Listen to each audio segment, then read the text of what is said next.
Let's talk about like large scale farmers, because I think there is a group of people also in large scale farmers. One is the group that sort of has the annual and the biannual sort of crops. They have like orchards, let's say apples, avocados, and they do this in large scale.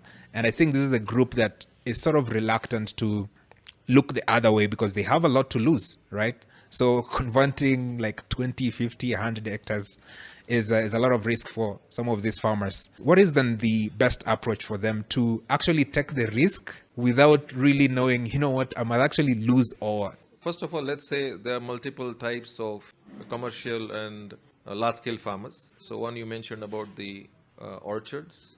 Second can be horticultural exporters. Third can be horticultural local who are addressing the local market. Fourth one can be tea and coffee, plantations if you want to call them, right?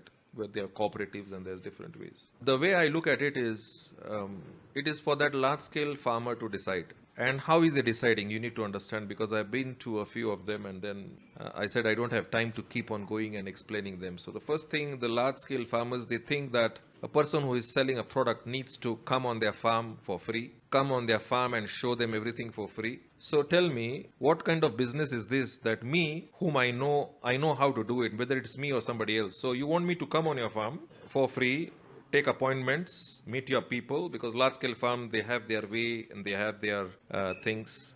You might not be meeting this decision maker. So you show them your products. By the way, my products are certified on KFIS, Kilimo High, second year. Even in KFIS, they are on second year. So they are there. And I'm not advertising about it. And right now, I don't even have a single large-scale farmer on board. I had one, and I've stopped it because it does not make sense for me. I'll tell you that. So first of all, is the mindset of that large-scale farmer. So he expects a person who is giving him the solution to come on his farm for free 5-6 times, and he gives. Do you expect him to sell you cheap? No. Now, I'm telling you why I'm doing this.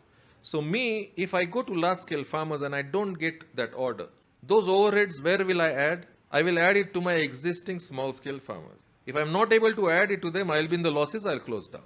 If I add it, those small-scale farmers will not be able to afford.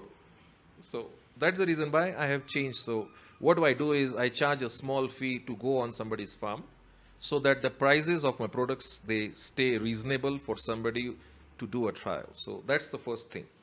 So second thing, assuming he has agreed and you go there, whether you have got 50 acres or 500 acres, you're not going to give me a 5-acre farm to do it. You'll say, okay, Kumar, let's try on this one greenhouse or one side of a greenhouse. Generally they give you in, if they're exporters, they'll say, okay, fine, let's do on 10 meters square or something, one bed or something like that.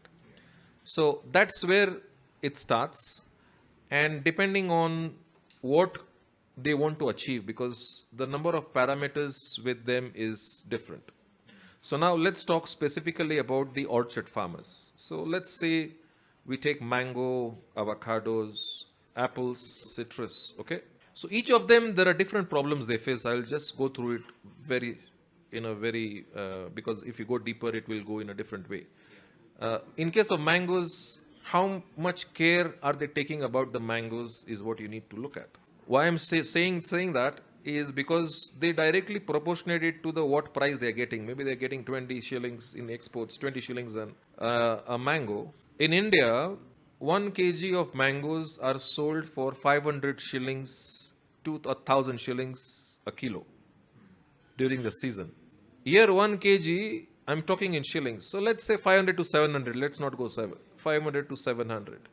If it is 500 shillings a kilo, it is 3 or 4 apple mangoes. And what you're getting 80 shillings, there the farmer is getting 500 shillings. The way the care is taken care of it is at a very different level. So it all is determined by the markets. That's what I'm trying to say. And because the soil is not taken care of, again, there are issues with the plant nutrition and with the plant health. Same is happening with avocados, we have seen, because a lot of countries have been rejecting because of issues on the fruit in avocados. Even when we are I think the top 5 producers of avocados in the world. Yeah. So now next comes to apple. So when people are planting apples, what I've seen, the reason I'm sharing this is because I've interacted with some farmers, and one of the farmers was planting a specific variety of apples, and I stopped him because I asked him a simple question. You're going to plant these apples, take care of it for 2 years. Where is the market? Do you have a market? Do you know the price? He says, Kumar, I don't know. So why don't you find out? So because just you have resources and you're planting apples, what is there to go and ask somebody who's growing apple and have a look at what is he doing with it? Okay, so somebody if is trying to do today, I'll say don't go into apples or avocados, do passion fruit because the demand is immense. Just an example. Yeah, so the way you take care of orchids also, you see, when it comes to their spraying programs, when it comes to taking care of their soil, the same thing, the way you do the manure, because we have done it on avocados, mangoes, and passion fruit, apples as well, where it has shown a lot of difference in it. So I don't know how to approach them or how to go about it. It's all, as every farmer is in a different mindset.